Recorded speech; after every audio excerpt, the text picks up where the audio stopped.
મહત્વપૂર્ણ સમાચારની વાત કરીએ તો મધ્યાહન ભોજનમાં આપવામાં આવતા પીએમ પોષણ નાસ્તાના ચણા ખરાબ અને હલકી ગુણવત્તાવાળા હોવાનો મામલો, જે મામલે પુરવઠા અધિકારી દ્વારા ગોડાઉન મેનેજરને લેખિતમાં જથ્થો બદલવા પત્ર લખીને સૂચન કરાયું હતું। ચણાનો જથ્થો ખરાબ આવ્યો હોવાનો નડિયાદ, માતર, મહેમદાબાદ અને નડિયાદ શહેરના મામલતદારના પત્રને સંબોધીને પત્ર લખ્યો હતો, પરંતુ પત્ર લખ્યો હોવા છતાં ગોડાઉન મેનેજર દ્વારા જથ્થો બદલી આપવામાં નહોતો આવ્યો। જ્યારે ન્યૂઝ 18 ગુજરાતીએ રિયાલિટી ચેક કર્યું ત્યારે જથ્થો ખરાબ હોવાનું જાણવા મળ્યું હતું। ત્યારે સવાલ એ થઈ રહ્યો છે કે જો પુરવઠા વિભાગ અધિકારી દ્વારા 12 તારીખે પત્ર લખવામાં આવ્યો તો પછી જથ્થો કેમ બદલવામાં ન આવ્યો? આ જથ્થો આપનારા એજન્સી સામે હજુ સુધી કોઈ પગલાં ભરવામાં કેમ ન આવ્યા? અંદાજિત 20,000 કિલોથી વધુ ચણાનો જથ્થો જીવાતવાળો અને અખાદ્ય હોય તો તેનું સેમ્પલ કેવી રીતે પાસ થયું તે મોટો સવાલ। ભાડિયામાં તસ્કરોનો તરખાટ, સરકારી ક્વાર્ટરના 5 મકાનોમાં ચોરીની ઘટના, સોના ચાંદીના દાગીનાની ચોરી। ખંભાળિયામાં સેવા સદન સામેના સરકારી ક્વાર્ટરમાં આવેલ 4 થી 5 મકાનોમાં ચોરીની ઘટના બની છે। શનિવાર અને રવિવારની રજા હોવાથી સરકારી ક્વાર્ટરમાં રહેતા પરિવારો ફરવા ગયા હતા અને રાત્રે તસ્કરો ત્રાટક્યા હતા, તો 5 મકાનોના દરવાજાના તાળા તોડીને તસ્કરો ત્રાટક્યા। ખંભાળિયા પોલીસે ડોગ સ્ક્વોડની મદદથી તસ્કરોને પકડવા અલગ અલગ દિશામાં તપાસ હાથ ધરી છે। સરકારી કર્મચારીઓના ઘરોમાં ચોરીના બનાવથી જિલ્લાભરમાં ચર્ચા। દેવભૂમિ દ્વારકા જિલ્લાના મુખ્ય મથક જામખંભાળિયામાં સેવા સદન સામે આવેલી સરકારી હેડક્વાર્ટરમાં રાત્રિના સમયે ચોરીને અંજામ આપ્યો છે। આપ સીધા દ્રશ્યોમાં જોઈ શકો છો, સેવા સદન સામે આ સરકારી હેડક્વાર્ટર છે। આ હેડક્વાર્ટરમાં 4 થી 5 મકાનોમાં રાત્રિના સમયે તસ્કરો ત્રાટક્યા હતા।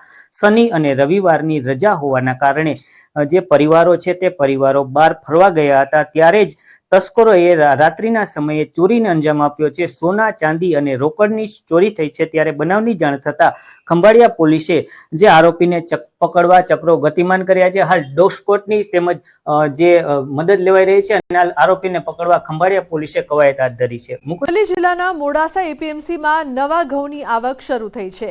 નવા ઘઉં મણનો ભાવ 500 થી 630 રૂપિયા સુધીનો મળતા ખેડૂતોમાં ખુશીનો માહોલ છે।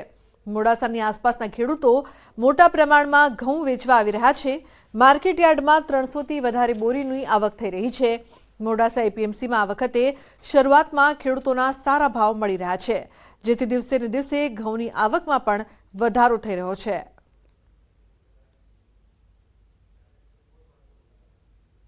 માર્કેટ યાર્ડમાં ઘઉંની આવક શરૂ થઈ છે।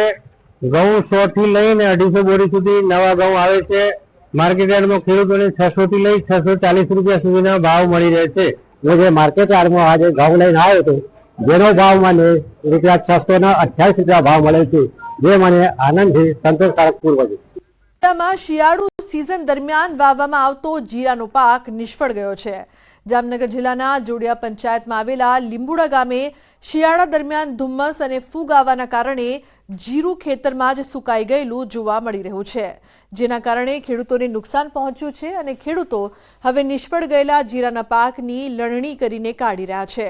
વાતાવરણમાં ગરમી અને મિશ્ર ઋતુનો અનુભવ થતા ઊભા પાકને નુકસાની થઈ છે। જીરામાં પાકવાના સમયે સુકારો આવી જતા આ પાક નિષ્ફળ ગયો છે। આ દરિયાકાંઠાના વિસ્તારમાં 7-8 દિવસથી આ સખત ધુમ્મસના મારાના હિસાબે અત્યારે હાલ જીરા, ચણા અને ઘઉં ત્રણ પાકમાં નુકસાની સ્પષ્ટપણે બતાવવા મળે છે। જેવા કે જીરામાં જોઈએ એટલે સુકારો, કારીઓ, દાણા ઝીણા થઈ ગયા અને 50% જીરું અંદર હાલ હુકાઈ ગયું છે। અમે શિયાળુ પીટમાં જીરું, ચણા અને ઘઉંના વાવેતર કરેલા હતા, પણ 7 દિવસથી આ વાતાવરણ પલટો આવતા અમારી નુકસાની જીરામાં તો બહુ આવી ગઈ છે। શિયાળુ પૂરું થવાની આરે છે ત્યારે જીરાનો પાક છે તે સુકાઈ રહ્યો છે। જામનગર જિલ્લાના જોડિયા પંથકમાં આવેલા ગ્રામ્ય વિસ્તારોમાં જે પ્રકારના દ્રશ્ય આપ જોઈ રહ્યા છો, ખેતરોની અંદર જે જીરાનો પાક છે એ જીરાનો પાક સાવ સુકાઈ ગયો છે અને જે પાક છે તે પાક નિષ્ફળ જતા હવે ખેડૂતો આ પાકને કાઢી રહ્યા છે, લણણી કરી રહ્યા છે, કારણ કે જે જીરાનો પાક થવો જોઈએ આ પાક થયો નથી અને જે હાલ દ્રશ્ય જોઈ રહ્યા છો ખેતરોની અંદર ખેડૂતો છે એ પાક કાઢી રહ્યા છે। ઉતાર આવવાના કારણે અને ઝાકર અને ધુમ્મર વધારે આવી, ધુમ્મસ એના કારણે જીરાને નુકસાની ઘણી આવી છે અને ઊભો જીરા એમનેમ જ ઉતરી ગયા, ઉતાર આવી ગયો અને કાર્યાને એવા ફરિયાદ આવી એટલે જીરામાં રોગ આવવાના કારણે જીરું નાશ પામી ગયું. શિયાળુ પાકમાં જે જીરું વાવ્યું હતું એ જીરાનો પાક સાવ નિષ્ફળ જતા હવે ખેડૂતો માથે ઓઢીને રોઈ રહ્યા છે. Kinjal Karsariya, news 18 Gujarati, Jamnagar. Under water archaeological રિસર્ચની શરૂઆત કરવામાં આવી છે. ભારતીય પુરાતત્વ વિભાગની 5 સભ્યોની એક ટીમ દ્વારા રિસર્ચ શરૂ કરાયું છે. તો પ્રોફેસર આલોક ત્રિપાઠીની અધ્યક્ષતામાં ટીમે સંશોધન શરૂ કર્યું છે. આ ટીમમાં ખાસ વાત એ છે કે પહેલી વખત 3 મહિલા પુરાતત્વવિદ શામેલ છે. પુરાતત્વવિદ પાણીની અંદર રહેલા સાંસ્કૃતિક વારસાના અભ્યાસ અને રક્ષણ માટે સંશોધન કરશે. આ માટે ભારતીય નૌકાદળ અને અન્ય સરકારી સંસ્થાઓ પણ સહકાર આપી રહ્યા છે. द्वारिका में अंडर वाटर आर्कियोलॉजिकल रिसर्च शुरू की गई है. इसमें हमारी 3 पुरातत्वविद महिलाएं हैं जिन्होंने पहली बार जो है पुरातत्वविद महिलाओं ने यहाँ पे डाइविंग की है. इतिहास के जो मिसिंग लिंक्स हैं उनको ढूंढने का प्रयास करेंगे जिससे हम अपने इतिहास की समग्र जानकारी प्राप्त कर सकें. તો રાજકોટના સમૂહ લગ્નના આયોજક ચંદ્રેશ છત્રોલા અંગે મોટા ખુલાસા થયા છે. ચંદ્રેશે ગઈકાલે લીધી હતી હોસ્પિટલની મુલાકાત. આનંદ બંગલા ચોકમાં રઘુવીર હોસ્પિટલની મુલાકાત લીધી હતી. બપોરે 3:31 કલાકે આવીને રાત્રે 9 વાગે લીધી હતી રજા. આયોજક ચંદ્રેશના હોસ્પિટલના એન્ટ્રીના સીસીટીવી સામે આવ્યા છે. રઘુવીર હોસ્પિટલે પણ પોલીસને આ અંગે જાણ કરી છે.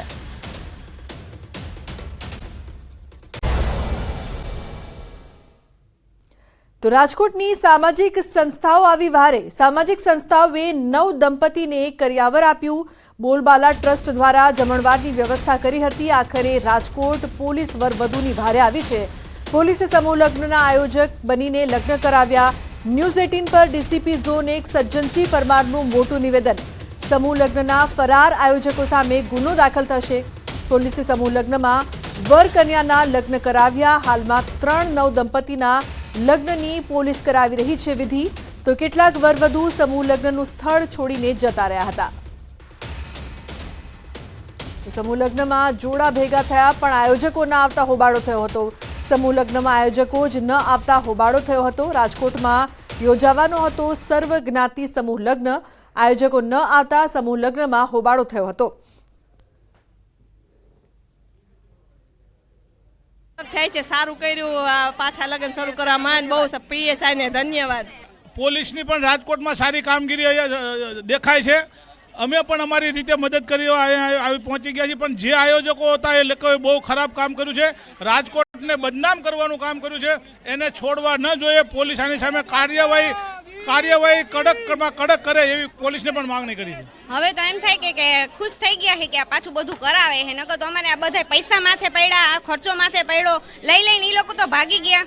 સમૂહ લગ્નના આયોજકો છે કોઈ પણ પ્રકારની વ્યવસ્થા કર્યા વગર નાસી ગયેલા હતા અને પોતાના ફોન સ્વિચ ઓફ કરી દીધેલ છે, જેથી રાજકોટ શહેર પોલીસ દ્વારા ફરીથી આ સમૂહ લગ્ન શાંતિથી પૂર્ણ થાય એ પ્રકારની વ્યવસ્થા કરવામાં આવી છે અને તમામ જવાબદારી લેવામાં આવેલી છે. કોકનું ઘર બંધાતું હોય તો એ ઉજળે નહીં એટલા માટે એટલે મેં તાત્કાલિક મેક્સિમમ જેટલી વસ્તુ મારાથી ભેગી થઈ શકતી હતી એટલી જેટલા જાણીતા વેચાણવાળા હતા દુકાનવાળા એટલાને ફોન કરી અને 4 વસ્તુ અત્યારે મારાથી ભેગી તાત્કાલિક અહીંયા પહોંચાડી શકે એવી થઈ. તો 4 વસ્તુ મેં અત્યારે જેનું ઘર બંધાતું હોય ને શરૂઆતની અંદર પેલો ચૂલો જોઈએ એટલે મેં સીધું લાઈટથી ચૂલો આપણે પહોંચાડી દઈ, બીજું કુકર પહોંચાડી દીધું, ત્રીજું મિક્સર આપણે ભેગું કર્યું, ચોથું બ્લેન્ડર ભેગું કર્યું. છતાંય હજી અહીંયા મેં આયોજકો આજે અત્યારે પોલીસને સંભાળે છે એમને કીધું કે હજી કાંઈ પણ તાત્કાલિક જરૂરિયાત હોય તો બીજી વસ્તુ પણ આપણે દેવા માટે તૈયાર છીએ. કહેવાય છે કે ગણેશના કામ ગણેશ ઉકેલે. આયોજકો ભલે ફરાર થઈ ગયા પરંતુ પોલીસ દ્વારા અત્યારે જે છે અહીંયા લગ્નની વિધિ શરૂ કરાવવામાં આવી છે. અત્યારે અહીંયા એસીપી સહિતનો જે પોલીસ સ્ટાફ છે તે પણ પહોંચ્યા છે. ખાસ કરીને જે રીતના અહીંયા સમૂહ લગ્ન છે તે ક્યાંક ફરી જે યુગલો અત્યારે છે તેમના કરવામાં આવી રહ્યા છે.